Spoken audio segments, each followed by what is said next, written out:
ध्यान से देखिए इस लेटर को। ये कोई सामान्य शिकायत नहीं बल्कि जम्मू कश्मीर में प्रधानमंत्री पैकेज के तहत घाटी में काम कर रहे कश्मीरी पंडित कर्मचारियों की सुरक्षा को लेकर उठाई गई एक गंभीर चेतावनी। 24 अगस्त 2026 को all PM package employees forum Kashmir ने जम्मू कश्मीर के मुख्य सचिव को पत्र लिखा। पत्र में दावा किया गया कि सोशल मीडिया पर एक नया धमकी भरा पोस्टर सामने आया। कथित तौर पर यह पोस्टर खुद को यूनाइटेड लिबरेशन काउंसिल यानी यूएलसी बताने वाले संगठन से जोड़ता है और इसमें कश्मीरी पंडित कर्मचारियों के नाम, पते और यहां तक कि उनके वाहनों के नंबर दर्ज होने की बात कही गई।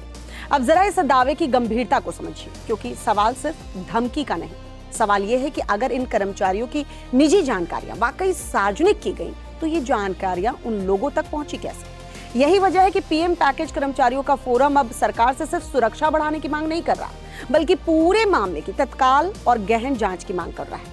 कर्मचारियों की सुरक्षा, उनके रहने की जगह, आने जाने के रास्ते और धमकी फैलाने वालों की पहचान, इन सभी को लेकर प्रशासन से कार्रवाई की मांग की गई है। हालांकि अभी तक सुरक्षा एजेंसियों ने इन कथित धमकी भरे पोस्टर्स की प्रामाणिकता की पुष्टि नहीं की, लेकिन चिंता इसलिए ज्यादा बढ़ जाती है क्योंकि अगस्त के पहले सप्ताह में भी कश्मीरी पंडितों को धमकी दिए जाने की खबर सामने आई थी। यानी एक बार फिर वही डर, वही सवाल और वही बेचैनी।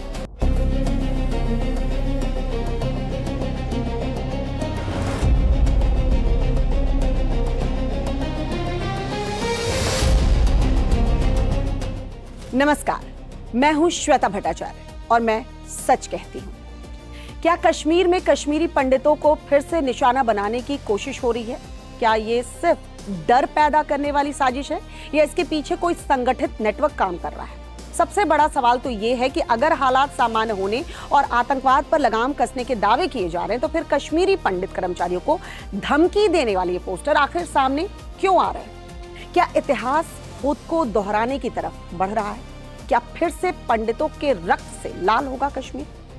हम ऐसा क्यों कह रहे हैं और मामला कितना गंभीर हो सकता है, इसे समझने के लिए हमें थोड़ा पीछे जाना होगा। साल 1990 में, क्योंकि कश्मीर में पंडितों को मिल रही इन नई धमकियों की गंभीरता सिर्फ आज के एक पत्र से नहीं समझी जा सकती, बल्कि इसके पीछे 1990 के दशक की वो दर्दनाक पृष्ठभूमि भी है जिसकी याद आज भी कश्मीरी पंडित समुदाय के लिए बेहद डरावनी है।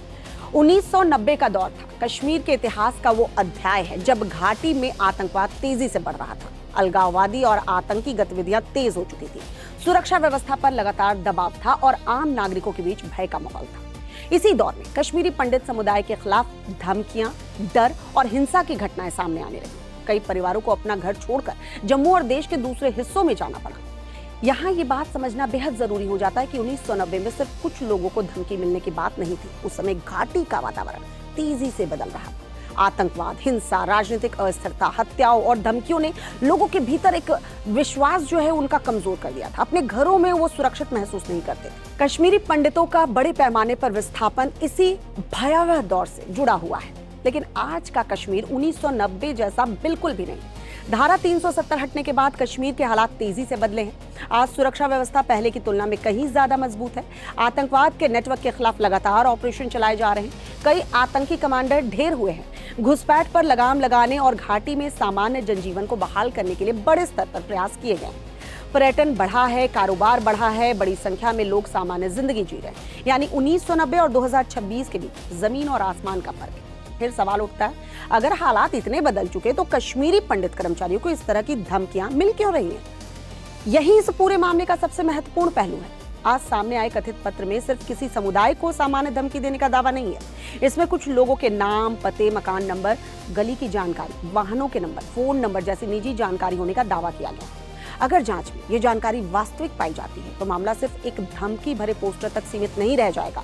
तब सुरक्षा एजेंसियों के सामने एक बड़ा सवाल होगा कि इतनी संवेदनशील जानकारी कथित तौर पर धमकी देने वालों तक पहुंची कैसे। और यही वजह है कि इस मामले की जांच बेहद महत्वपूर्ण हो जाती है, क्योंकि आतंकवाद सिर्फ बंदूक से नहीं फैलता, कई बार डर पैदा करना भी आतंक का रणनीति का हिस्सा हो जाता है। किसी व्यक्ति का नाम सार्वजनिक करना, उसका पता बताना, गाड़ी का नंबर बताना, ये दावा करना कि उसकी हर गतिविधि पर पैनी नजर है, अपने आप में ये डर पैदा करने के लिए काफी है। हालांकि इन कथित पत्रों की प्रामाणिकता की सुरक्षा एजेंसियों ने अभी तक पुष्टि नहीं की है। ये भी जांच का विषय है कि पत्र वास्तव में किसने जारी किया, इसमें इस्तेमाल किए गए नाम और संगठन वास्तविक हैं या नहीं, निजी जानकारियां कहां से हासिल की गई। इसलिए अभी इन दावों को अंतिम सत्य मानना ठीक नहीं होगा, लेकिन प्रशासन के लिए इन्हें नजरअंदाज करना संभव नहीं, क्योंकि कश्मीरी पंडित कर्मचारियों का सवाल सिर्फ एक सरकारी नौकरी का सवाल नहीं है। प्रधानमंत्री पैकेज के तहत बड़ी संख्या में कश्मीरी पंडित कर्मचारियों को घाटी में वापस लाकर सरकारी सेवाओं में नियुक्त करने की नीति का उद्देश्य यही था कि विस्थापन के बाद समुदाय के लोगों की घाटी में वापसी और पुनर्वास का रास्ता मजबूत होगा। लेकिन अगर उन्हीं कर्मचारियों के भीतर सुरक्षा को लेकर डर पैदा होता है तो सरकार की पुनर्वास नीति के सामने भी एक बड़ी चुनौती खड़ी हो जाती है। यहीं पर 1990 और आज के बीच एक बेहद महत्वपूर्ण अंतर दिखाई देता है। 90 में कश्मीरी पंडितों का विस्थापन बड़े पैमाने पर हुआ। आज स्थिति ये है कि सरकार और सुरक्षा एजेंसियां ये सुनिश्चित करने की कोशिश में जुटी हैं कि जो कर्मचारी घाटी में काम कर रहे हैं वो सुरक्षित माहौल में अपनी नौकरी कर पाएं। यानी आज चुनौती विस्थापन को रोकने और लोगों का भरोसा बनाए रखने की। लेकिन पिछले कुछ सालों में कश्मीरी पंडित कर्मचारियों की सुरक्षा को लेकर सवाल उठते रहे। टारगेटेड हमलों और धमकियों के बाद कई कर्मचारियों ने सुरक्षा बढ़ाने और सुरक्षित तैनाती की मांग की थी। कुछ कर्मचारियों ने घाटी से बाहर जाने या जम्मू से काम करने की भी मांग उठाई। यही वो पृष्ठभूमि है जिसमें अब अगस्त 2026 में सामने आई ये कथित धमकी भरे पत्र महत्वपूर्ण हो जाते हैं। आज all PM package employees forum Kashmir ने मुख्य सचिव को चिट्ठी लिखकर कर्मचारियों की सुरक्षा व्यवस्था की समीक्षा की मांग की है। फोरम ये चाहता है कि कर्मचारियों के रहने के स्थान, उनके आने जाने के रास्ते और उनकी तैनाती वाले इलाकों की सुरक्षा का आंकलन किया जाए। साथ ही ये भी पता लगाया जाए कि धमकियां कहां से मिल रही हैं, इनके पीछे है कौन।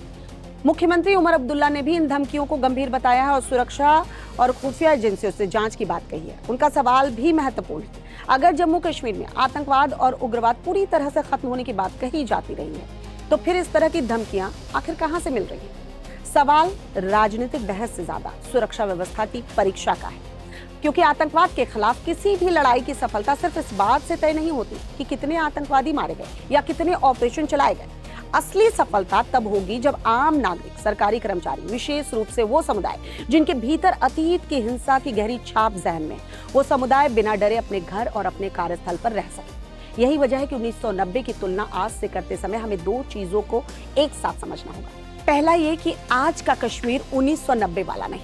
हालात, सुरक्षा ढांचा और आतंकवाद से निपटने की रणनीति में बड़ा बदलाव आया है।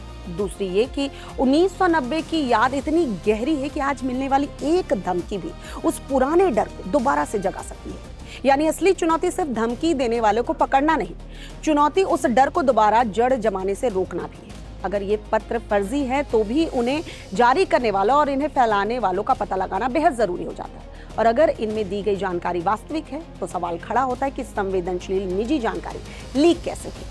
जांच फिलहाल चल रही है। जांच में किसी आतंकी नेटवर्क की भूमिका सामने आती है तो सुरक्षा एजेंसियों को उसके पूरे नेटवर्क तक पहुंचना होगा, क्योंकि कश्मीर की कहानी को दोबारा उस मोड़ पर नहीं पहुंचने दिया जा सकता जहां डर लोगों के फैसले तय करने लगे। 1990 में भय ने हजारों परिवारों को अपने घरों से दूर कर दिया था। 2026 में चुनौती ये है कि इतिहास दोहराया न जाए।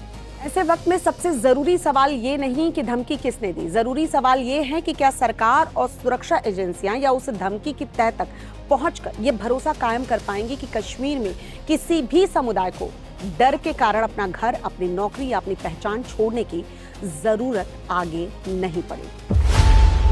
खबरों की रणभूमि में यहाँ शोर नहीं, सोच लड़ती है, जहां शब्द नहीं, फैक्ट्स वार करते हैं और हर सवाल खोलता है सच की नई परत।